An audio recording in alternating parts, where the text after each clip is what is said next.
Assalamualaikum warahmatullahi wabarakatuh. Waalaikumsalam warahmatullahi wabarakatuh. Di sini kita akan belajar mengenai tentang pendidikan kewarganegaraan. Adapun tujuan pembelajaran kita kali ini yaitu mengidentifikasi sikap-sikap yang terkandung dalam pokok-pokok pikiran yang terkandung dalam Pancasila.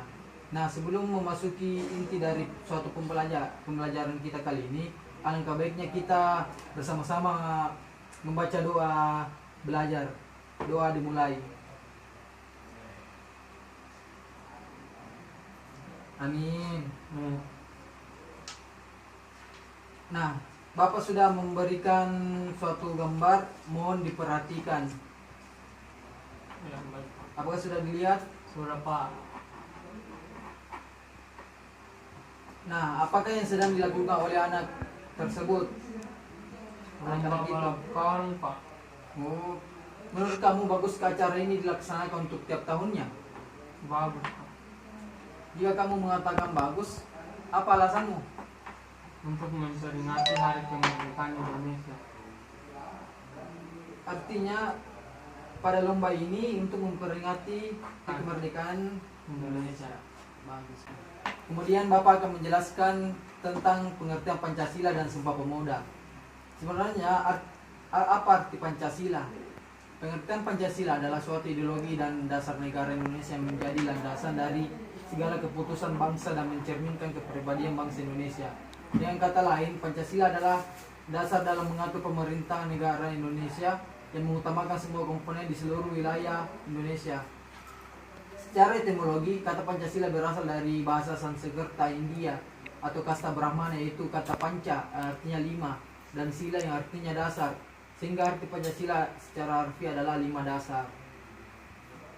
Nah, kemudian pada Sumpah Pemuda.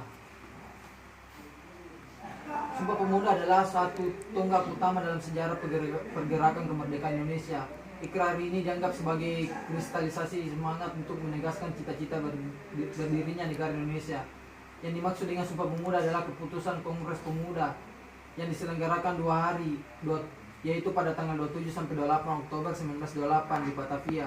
Ini bernama Jakarta. Keputusan ini menegaskan cita-cita akan tanah air Indonesia, bangsa Indonesia dan bahasa Indonesia.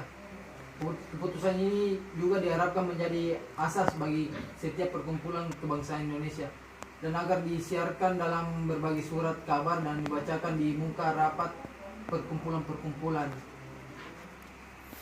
Nah, itu tadi penjelasan tentang Pancasila dan Sumpah Pemuda. Apakah sudah dipahami? Sudah, Pak. Kemudian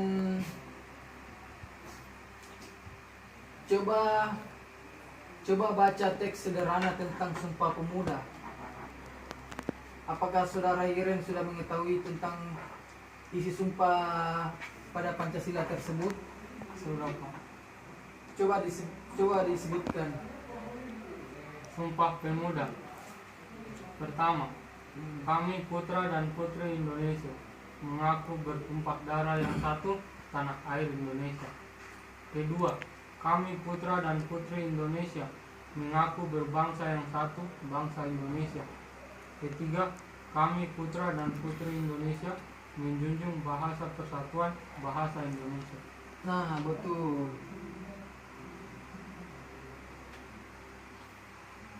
Coba ikuti Bapak mengenai tentang cara membaca isi Sumpah Pemuda ini. Yang pertama, kami putra dan putri Indonesia Kami putra dan putri Indonesia mengaku bertumpah darah yang satu, mengaku bertumpah darah yang satu, tanah air Indonesia. tanah air Indonesia. Dua, Dua, kami putra dan putri Indonesia kami putra dan putri Indonesia mengaku berbangsa yang satu, mengaku berbangsa yang satu, bangsa Indonesia. bangsa Indonesia. Tiga, Tiga, kami putra dan putri Indonesia kami putra dan putri Indonesia menjunjung bahasa persatuan, menjunjung bahasa persatuan, bahasa Indonesia.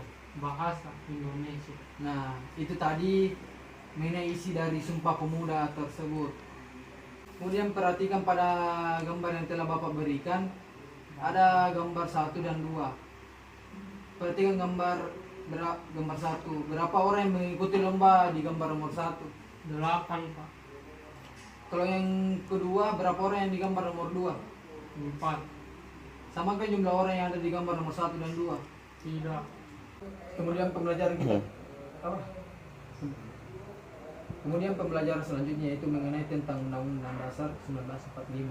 Di sini Bapak akan menjelaskan pengertian tentang Undang-Undang Dasar 1945. Undang-Undang Dasar 1945 jika diartikan secara sederhana merujuk pada dasar hukum yang berlaku di Indonesia. Undang-Undang Dasar 1945 disingkat menjadi UUD 1945. UUD 1945 adalah hukum dasar yang menetapkan struktur dan prosedur organisasi yang harus diikuti oleh otoritas publik agar keputusan yang dibuat mengikat komunitas politik. Secara lebih lengkap, UUD 1945 dapat didefinisikan sebagai hukum dasar tertulis atau basic law.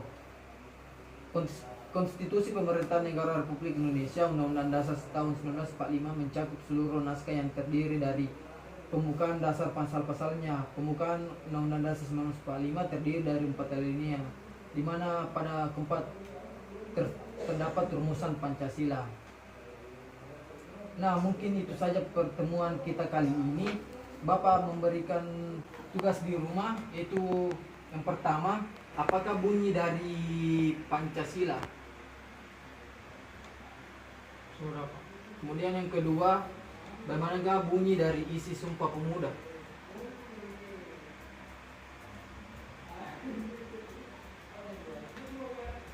Sudah, Pak.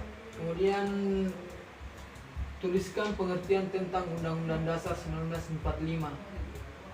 Nah, pembelajaran kita cukup sampai di sini. Sebelum kita pulang, marilah kita sama-sama membaca doa pulang. Doa dimulai.